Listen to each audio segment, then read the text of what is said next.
Ông bố chồng lại giao việc cho Soja, bảo cô ra vườn hái rau. Soja đồng ý, nhưng cô có điều kiện. Cô yêu cầu ông bố chồng hứa, hái xong rau, cho cô đi bệnh viện thăm song sinh. Cô rất lo cho con ốm. Ông bố chồng đồng ý, rồi nói với cô, chỉ cần làm tốt việc được giao, sẽ cho cô tự do, cho đi bệnh viện thăm con. Soja nghe xong rất vui. Trong lòng mừng rỡ, cô ra vườn rau, hái ớt đã chín. Hái thêm cà chua đỏ, bỏ tất cả vào chậu. Rất nhanh, rau quả chín đều hái xong. Nhưng chừng đó, không đủ cho hai người ăn.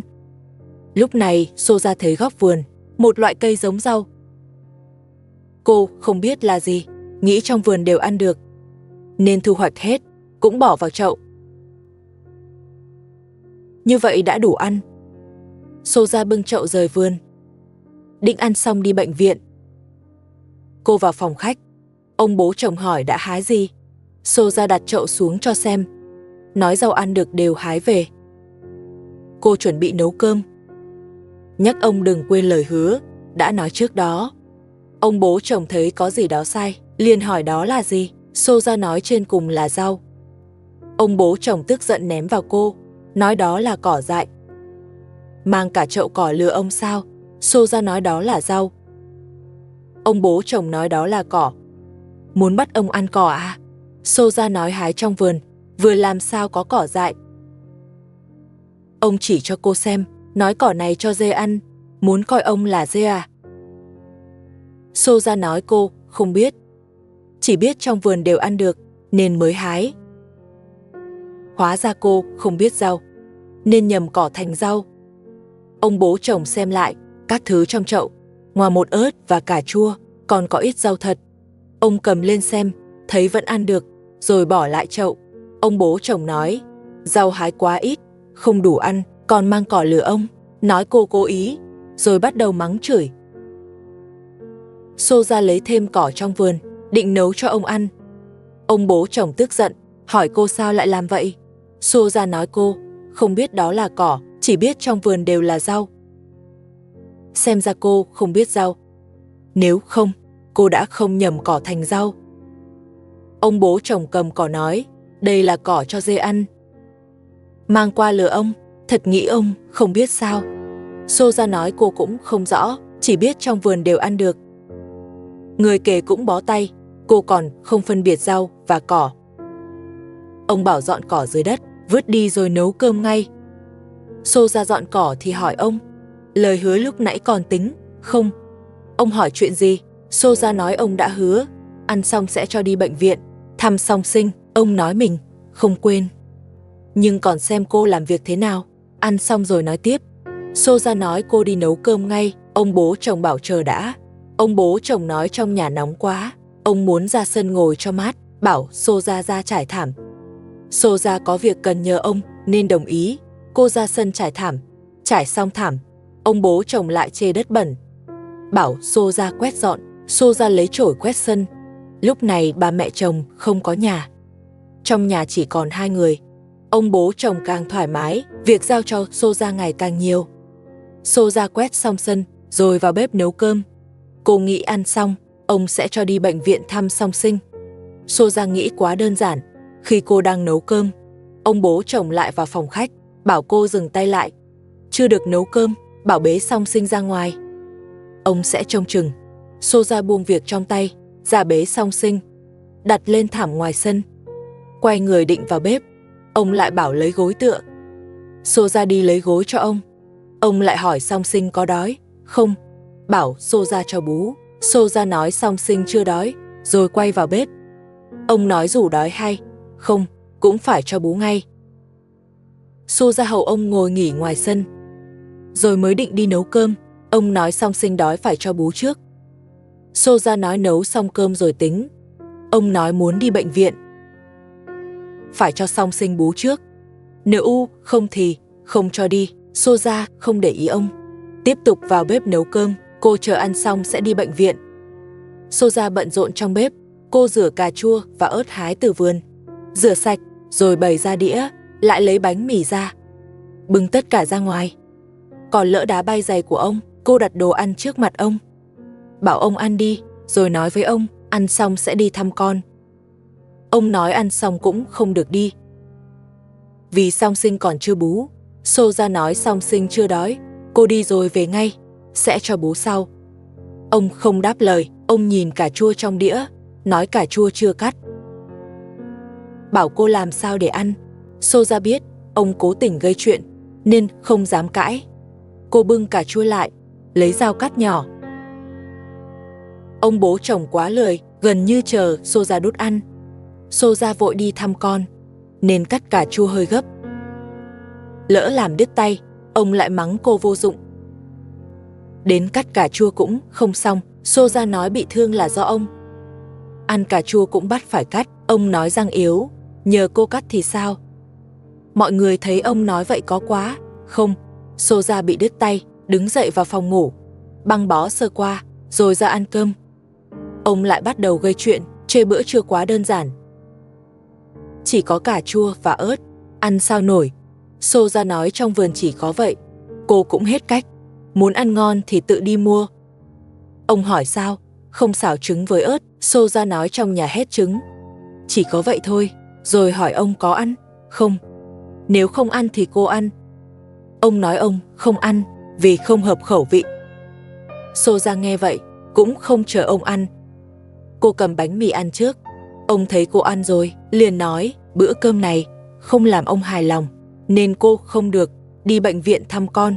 Nhiếp ảnh gia sáng sớm đã tới tìm vợ cả, hỏi cô dọn xong chưa, giờ có thể đi được chưa, vì chủ nhà lại gọi cho nhiếp ảnh gia, bảo anh tới xem vợ cả đã rời đi chưa, tiện thể lấy lại chìa khóa. Vợ cả nói với anh, cô đang đợi nhiếp ảnh gia tới, cô sợ mình đi rồi, anh sẽ không tìm thấy cô. Hành lý đã được dọn xong, chỉ cần đậy nắp bình nước là đi được. Bình nước của vợ cả đã quá cũ, đến cả nắp cũng không còn. Cô nghĩ ra một cách, lấy túi bọc lên miệng bình, rồi dùng dây buộc chặt lại, chỉ cần không rò nước là được. Dọn xong mọi thứ, vợ cả mang hành lý rời đi. Cô khóa cổng lại, rồi đưa chìa khóa cho nhiếp ảnh gia, nhờ anh trả lại cho chủ nhà. Nhiếp ảnh gia hỏi vợ cả, cô định đi sống ở đâu? Vợ cả nói, cô không muốn lên núi nữa, vì trên đó không có nước, sống ở đó quá khổ. Cô muốn ở gần làng, tiện ra ngoài tìm việc. Nhiếp ảnh gia hỏi cô có mục tiêu chưa? Vợ cả nói khu rừng phía trước là được, ở đó gần làng này, ổn định rồi cũng tiện quay lại lấy đồ. Vợ cả thật sự không nỡ rời nơi này, chỗ ở mới lại gần nơi cũ như vậy. Đợi Abu ra ngoài, anh sẽ dễ tìm thấy cô. Đi được một lúc, vợ cả dừng lại dưới một cây lớn. Cô quyết định ở đây hôm nay, vì nơi này gần làng lúc nãy, môi trường xung quanh cũng quen thuộc, ở đây cô không sợ. Sau đó vợ cả dọn sơ mặt đất, rồi mở hành lý, trải chăn xuống đất. Vừa trải xong, con gái nhỏ đã nằm lên, có vẻ con bé mệt lắm rồi, vì gió ở đây rất lớn.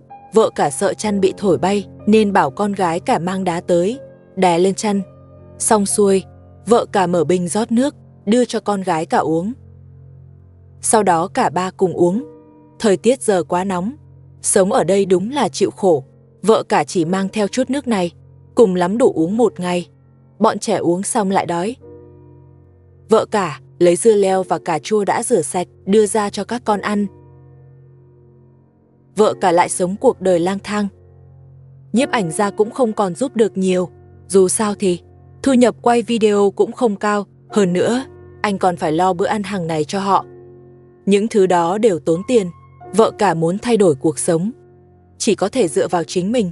Dưới đây là ý kiến của khán giả, nếu sai mong mọi người góp ý. Theo khán giả, vợ cả ra nông nỗi này cũng phần lớn do chính cô. Thời gian gần đây, vợ cả có chỗ ở ổn định nên trở nên lười biếng. Cô ở nhà suốt không đi làm thuê, dù sao cũng có nhà để ở. Bữa ăn cũng do nhiếp ảnh gia lo. Cô không thiếu ăn không thiếu chỗ ở, dần dần buông thả bản thân. Dù thời gian đó Abu có tới quấy phá, nhưng anh ta không tới mỗi ngày. Vợ cả vẫn có thời gian lo việc riêng. Hơn nữa cô đã bị đuổi ra ngoài. Lẽ ra nên đổi gà trong nhà lấy tiền, nếu giờ không đổi, sau này có khi mất hết. Theo tính cách của Abu, anh ta ra ngoài chắc chắn sẽ tìm đến vợ cả. Thấy nhà đổi chủ, gà trong nhà chắc chắn bị bắt đem bán. Đến lúc đó, vợ cả sẽ chẳng còn gì. Vợ cả và con gái cả ăn no rồi, trong đĩa vẫn còn một ít đồ ăn. Vợ cả không nỡ bỏ, nên cho lại vào túi, để tối ăn tiếp. Khi cô đang cất đồ, con gái nhỏ lại xin ăn. con bé vẫn chưa no, trước mắt họ chưa lo chuyện ăn uống. Vì Nhiếp Ảnh Gia vẫn còn giúp được, vợ cả phải lo chuyện chỗ ở. Bây giờ là mùa hè, còn có thể ngủ ngoài trời, nhưng tới mùa đông thì sao? Bọn trẻ vừa ăn xong, đã đòi ngủ trưa, vợ cả lấy gối cho các con nằm nghỉ. Nhưng hôm nay gió quá lớn, bọn trẻ rất khó ngủ, vợ cả cũng không có cách nào, bọn trẻ lại khát nước. Vợ cả đi kiếm củi, rồi đun nước pha trà. Chớp mắt đã gần trưa, Nhiếp Ảnh Gia nói sẽ đi trước. Vì em trai chủ nhà hôm nay tới ở. Anh phải mang chìa khóa tới, hôm nay không quay lại, ngày mai sẽ mang đồ tới. Nhiếp Ảnh Gia đã giúp hết sức rồi, giờ chỉ còn anh giúp vợ cả. Từ khi con gái của Soja bị ba mẹ chồng đưa đi, Soja ở nhà tỏ ra rất tích cực, cô muốn được đi bệnh viện thăm con. Nên cố hết sức làm vừa lòng ông bố chồng, mong ông cho phép. Ăn cơm xong, Soja dọn sạch bát đũa và ấm trà. Xong việc, cô hỏi ông bố chồng rằng, giờ có cho cô đi thăm con không? Ông bố chồng nói, nhà chưa dọn xong, hơn nữa, thằng bé vẫn chưa ngủ. Soja đi rồi ai trông? Soja nói, sẽ mang con theo, không cần ông trông. Ông bố chồng nói, càng không được, cô bế con chạy mất, ông biết nói sao với Abu. Chẳng lẽ nói, làm mất cả vợ và con của Abu. Ông bố chồng cố tình gây khó, không cho Soja đi, dù không cho đi. Soja vẫn không bỏ cuộc. Cô vừa dọn nhà vừa nói, đợi dỗ con ngủ xong sẽ đi. Ông bố chồng vẫn không cho. Ông nói, không yên tâm về cô, Soja mà bỏ trốn, ông và bà mẹ chồng ai lo, nên bắt Soja ở nhà chờ họ về. Ông bố chồng thật ích kỷ, vì không cho Soja đi thăm con. Soja dừng làm việc. Ông bố chồng lại giải thích, nói không cho đi là vì tốt cho cô. Trong bệnh viện có nhiều vi khuẩn, Soja đi sẽ mang về nhà. Lúc đó, con trai cũng bị bệnh. Không chỉ con trai, ngay cả ông cũng bệnh. Lúc đó, Soja phải chăm con, lại còn chăm ông. Soja nói, chỉ đi xem một chút, con gái cô đang bệnh, là mẹ quan tâm là đúng. Cô muốn biết tình trạng con. Soja nói rất hợp lý, dù Soja rất xấu, hay bắt nạt vợ cả, còn hay gây chuyện, nhưng với con thì vẫn tốt. Yêu cầu của Soja là bình thường. Chỉ là ông bố chồng không chịu, nhất quyết không cho cô đi.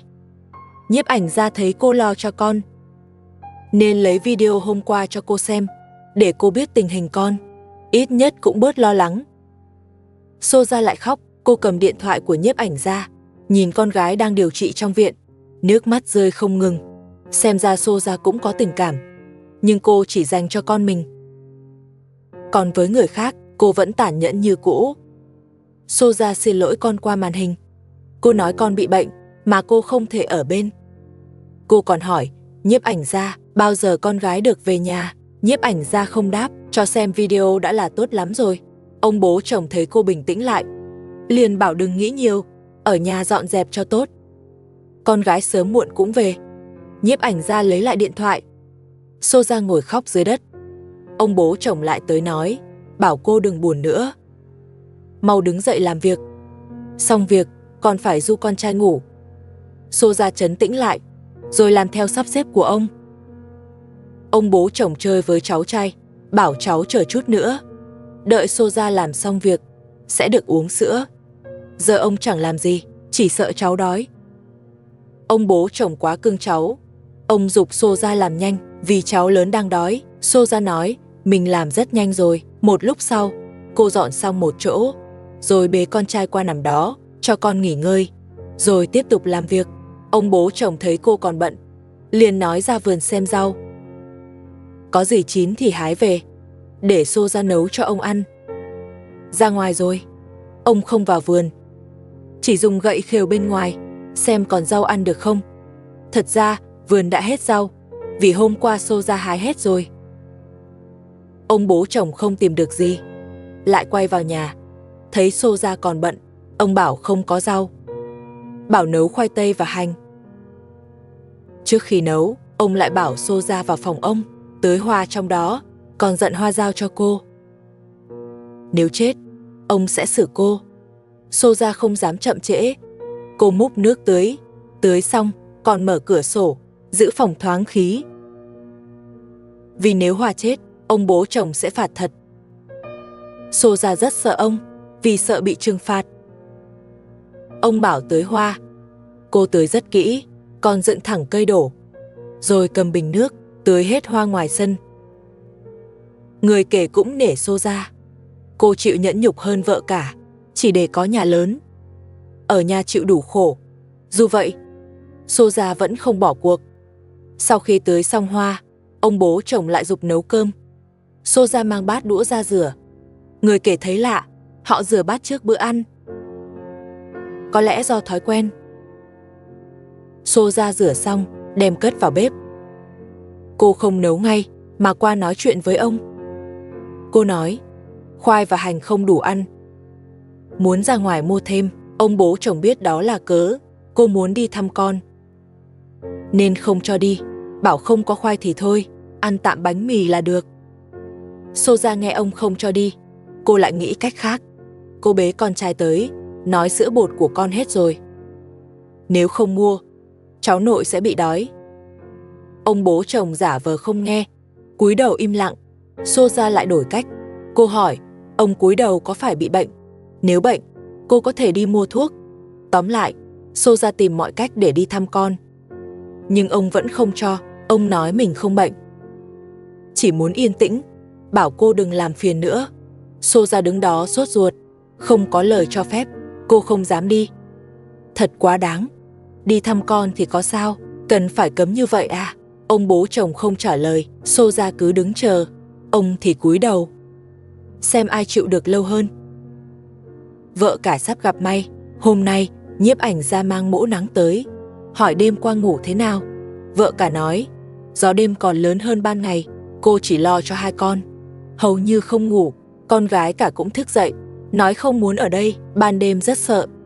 Vợ cả bảo, con cố chịu vài hôm, cô sẽ tìm chỗ khác. Nhiếp ảnh gia nói, ở ngoài trời không phải cách lâu dài, đêm mưa sẽ rất nguy hiểm. Rồi hỏi, cái lều mang cho cô đâu rồi?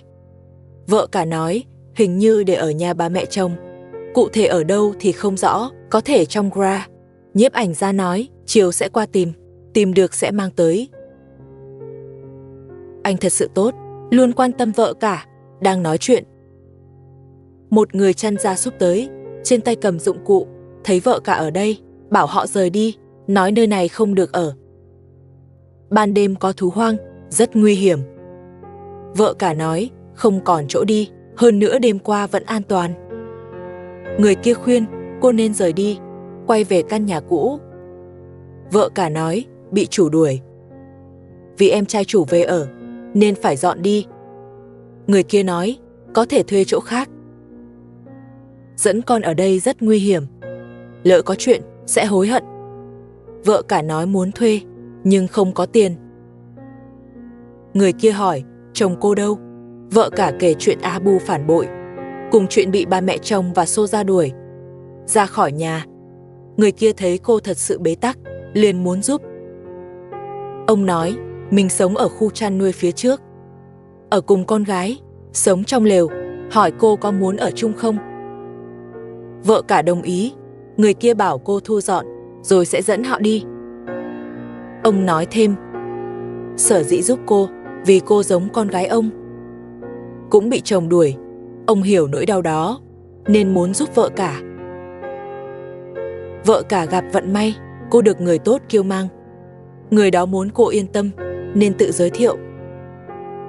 Ông nói mình có một con gái, còn vợ thì đã mất. Con gái ông lấy anh hàng xóm, nhưng anh ta có người khác, nên họ thường cãi nhau.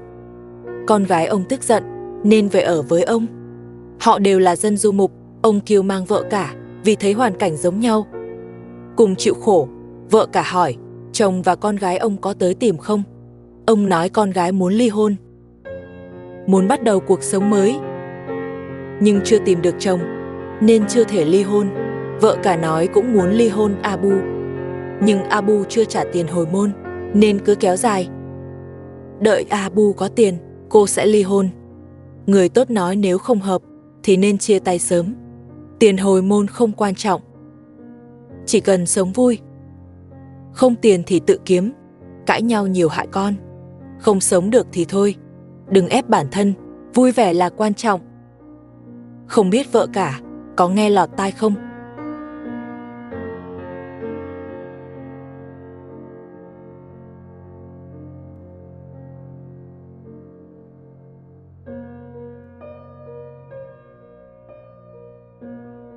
Một lúc sau, vợ cả dọn xong đồ, người tốt biết đường xa. Sợ con gái nhỏ đi không nổi, nên bế giúp. Trên đường ông nói thêm, con gái ông rất hiền, hoàn cảnh giống vợ cả, có thể trò chuyện với nhau. Ngoài ra, con gái ông giúp trông trẻ. Vợ cả thật sự may mắn, hy vọng chuyển tới đó, cô sẽ thay đổi suy nghĩ. Sớm ly hôn Abu, bắt đầu cuộc sống mới. Đừng ảo tưởng nữa.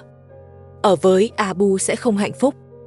Đi rất lâu, người tốt dẫn vợ cả tới nơi họ ở. Xung quanh không có ai, trông rất hoang vắng. Con gái lớn thấy cha về, liền đi ra đón và bế giúp con nhỏ. Ông giới thiệu với vợ cả, nhờ con gái xách đồ, dẫn cô vào lều nghỉ. Vợ cả theo vào trong. Ông dặn con gái giúp xếp hành lý, sắp xếp chỗ mát nghỉ.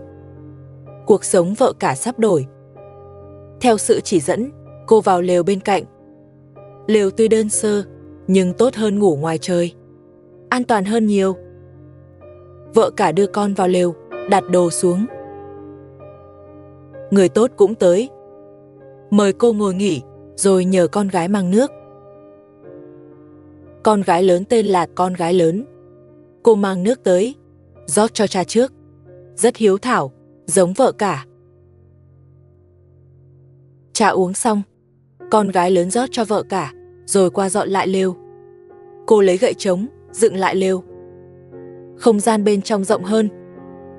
Vợ cả thấy cô sửa lều, cũng qua giúp. Gia đình này khá tốt với vợ cả. Ít nhất họ không làm hại cô. Người tốt bảo con gái lớn pha trà đỏ. Ông ngồi nói chuyện với vợ cả. Ông nói với cô, nếu cô không chê, có thể ở đây một thời gian. Dù chỉ ở lều, nhưng che mưa gió được. Ông còn nói, nếu cô tìm được chỗ khác, có thể đi bất cứ lúc nào. Vợ cả cảm ơn người tốt, cô đồng ý ở lại. Vợ cả ở đây cũng ổn. Nhiếp ảnh gia cũng đỡ lo. Mọi người còn giúp đỡ nhau. Một lát sau, con gái lớn pha trà, mang tới cho vợ cả. Khi uống trà, cô hỏi về hoàn cảnh của vợ cả. Sao cô đưa con sống ngoài hoang dã? Vợ cả kể chuyện Abu có người khác và chuyện Soja. Soja tranh giành nhà lớn, liên thủ đuổi vợ cả đi. Người tốt nghe xong rất thương. Cô nói, sống vậy thà ly hôn, tự sống còn hơn. Cô cũng định vậy, vì chồng cô phản bội. Cô đang tìm ông ta, tìm được sẽ ly hôn, bắt đầu lại cuộc sống. Vợ cả hỏi, nếu không có tiền hồi môn thì sao? Người tốt nói, không có vẫn ly hôn. Không thể vì tiền mà chịu khổ mãi, phải nghĩ cho tương lai. Người tốt tỉnh táo hơn, nhìn mọi chuyện thoáng hơn. Vợ cả kể hết nỗi khổ của mình. Con gái lớn khuyên cô, hãy mạnh mẽ như cô, chủ động ly hôn. Dù không có tiền hồi môn, vẫn nên làm lại cuộc đời. Vợ cả nói cũng muốn ly hôn, nhưng Abu không trả tiền, nên cứ bị kéo dài. Cô cần số tiền đó, vì còn 2 con nhỏ. Phải nghĩ cho các con. Người tốt hỏi, nếu vì con, sao không về nhà mẹ đẻ, mà lại lang thang? Vợ cả nói, không dám về, vì chị dâu rất dữ.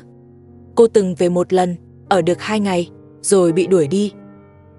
Người tốt hỏi, sao không nhờ anh trai, để anh giải quyết? Vợ cả nói, vô ích thôi, anh trai cũng bị bắt nạt. Tiền thuê nhà trước là anh trả. Bị chị dâu biết, còn đánh anh bị thương. 2 anh em đều khổ. Anh trai bị chị dâu ép, cô bị Soja ép, vợ cả càng nói càng buồn. Người tốt liền ngăn lại, bảo con gái lớn mang trái cây. Con gái lớn dọn ấm trà, mang vào trong, rồi bưng trái cây ra. Người tốt mời vợ cả ăn, bảo đừng ngại, coi đây như nhà mình. Ông nói thêm, họ sẽ ở đây tới mùa đông, trời lạnh mới về làng. Vì lúc đó hết cỏ, không chăn cừu được, nên bây giờ còn thời gian. Vì vậy, vợ cả có thời gian tính toán. Vợ cả nói, không ở không, cô sẽ giúp chăn nuôi. Người tốt nói, không cần chăn cừu, vì ông tự dẫn đi, rồi tự dẫn về, một mình lo được. Ông dặn vợ cả, hãy tính toán trước mùa đông. tránh lúng túng sau này.